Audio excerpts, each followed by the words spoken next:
Hi guys, আসসালামু আলাইকুম। Welcome to my cooking house. আজকে আমি কোরিয়ান একটি রেসিপি শেয়ার করব যা সবার অনেক ভালো লাগবে।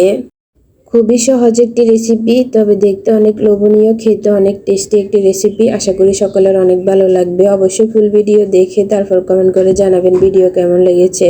ভালো লাগলে শেয়ার দিয়ে অন্যদের দেখার সুযোগ করে দিবেন। সো আর কথা না বাড়িয়ে চলুন মেন রেসিপিতে। এই রেসিপি তৈরি করার জন্য সবার প্রথমে লাগবে পটেটো। এখানে আমি 2টি আলু এভাবে নিয়ে সিদ্ধ করে তারপর স্কিনগুলা ফেলে দেব। এই রেসিপি তৈরি করার জন্য লাগবে পটেটো, আর পটেটোগুলো সিদ্ধ করে স্কিনগুলা ফেলে দিয়ে তারপর একটা গ্রেটার দিয়ে ভালোভাবে গ্রেট করে নেব। এই রেসিপি তৈরি করতে বেশ কিছু উপকরণ লাগে না, সামান্য অল্প কিছু উপকরণ দিয়ে খুবই মজার একটি রেসিপি হয়ে যায়। কোরিয়ান রেসিপিগুলো অনেক হার্ডলি মনে হলেও বাস্তবে রেসিপিগুলো খুবই সহজ। আলুগুলা গ্রেট করে তার মধ্যে স্বাদমতো লবণ অ্যাড করে দিতেছি আর সামান্য একটু চিনি দিতেছি। তারপর দিয়ে দেব কর্নফ্লাওয়ার। এখানে 1 কাপের মতো কর্নফ্লাওয়ার দিয়ে তারপর হাত দিয়ে ভালোভাবে মধ্যে একটা ডো তৈরি করে নেব। উপর থেকে কিছু ঘি এভাবে দিয়ে হাতে কিছু ঘি মেখে তারপর গোল গোল করে শেপ দিয়ে নেব। এইভাবে ভালোভাবে আলুর ডোগুলা হাত দিয়ে মধ্যে নিয়েছি, তারপর গোল করে শেপ দিয়ে একটা বোতলের মুখ দিয়ে এইভাবে ডিজাইন করে নিয়েছি। তারপর ফুটন্ত গরম পানির মধ্যে এই পটেটো মাশরুমগুলা দিয়ে দিতে হবে। এগুলা দেওয়ার সাথে সাথে যেটা সিদ্ধ হয়ে যাবে এটা উপরে ভেসে উঠবে।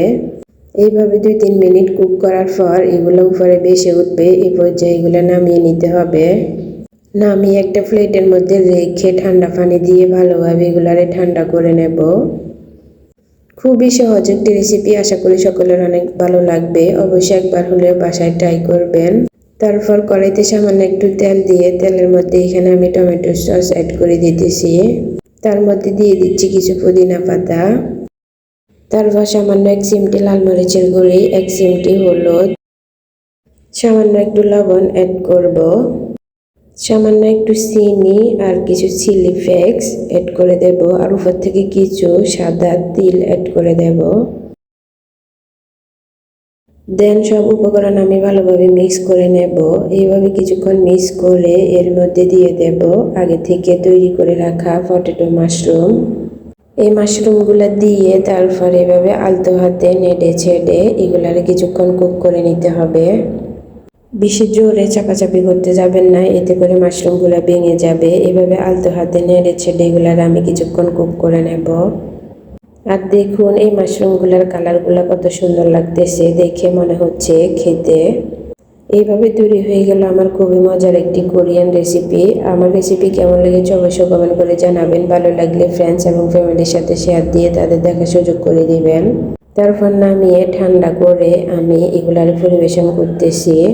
কম উপকরণ দিয়ে খুবই সহজ একটি রেসিপি, খুবই লোভনীয় ও সুস্বাদু একটি রেসিপি। আশা করি সকলের অনেক ভালো লেগেছে আমার এই recipe. So enough today guys, পরবর্তী নতুন রেসিপি দেখার অনুরোধ রইল। সে পর্যন্ত সবাই ভালো থাকবেন, সুস্থ থাকবেন। আল্লাহ হাফেজ।